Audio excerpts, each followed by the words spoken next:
आकाशगंगा के सुदूर कोने में एक अंधेरी शक्ति ने हिंदुओं के दिव्य ज्ञान वेदों के पवित्र क्षेत्र पर हमला किया। दुष्ट शुक्राचार्य के नेतृत्व में राक्षसों ने शाश्वत ज्ञान को नष्ट करने और ब्रह्मांड को अज्ञानता में डुबाने की कोशिश की। वेद, जो कि तेजो में प्राणियों के रूप में अवतरित हुए, इस हमले के खिलाफ डटे रहे।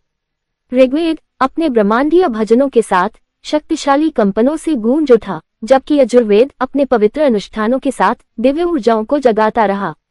हालांकि राक्षस निर्दयी बने रहे, उनका अंधकार वेदों की चमक को निगलने की धमकी दे रहा था। ब्रह्मांड का भाग्य अधर में लटका हुआ था। आकाशगंगा के हिंदू लोग और उनके देवता अपने सर्वोच्च उद्धारकर्ता विष्णु के नेतृत्व में एकजुट हुए।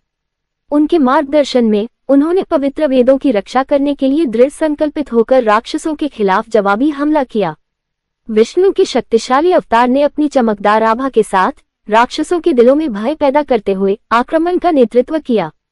देवी अपनी दिव्य शक्तियों के साथ अपने भक्तों के साथ लड़े। उनकी संयुक्त शक्ति बेजोड़ थी। वेदों की शक्ति से ओतप्रोत सूक्ष्म हथियार राक्षसों के अंधकार को परास्त करते हुए तीव्र प्रकाश से चमक उठे। युद्ध आकाशगंगा भर में भड़क उठा, जिसमें विष्णु के नेतृत्व ने उनके अनुयायियों को अटूट साहस के साथ लड़ने के लिए प्रेरित किया। जैसे जैसे राक्षस लड़खड़ाते गए, उनकी अंधेरी शक्तियां कम होती गईं, विष्णु की सेना ने गति पकड़ी। वेद अब सुरक्षित तीव्र चमक के साथ चमकने लगे। उनकी बुद्धि और ज्ञान आकाशगंगा को रोशन कर रहे थे। राक्षसों को अपनी हार का एहसास हुआ, वे अस्त-व्यस्त होकर भाग गए। उनकी बुरी योजनाएं एक बार फिर विफल हो गईं। जीत के साथ आकाशगंगा के हिंदू लोग खुश हुए। विष्णु और वेदों में उनकी आस्था मजबूत हुई।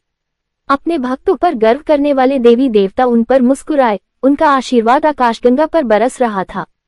विष्णु के नेतृत्व ने दिन बचा लिया था। उनकी बुद्धि और शक्ति आशा की किरण थी।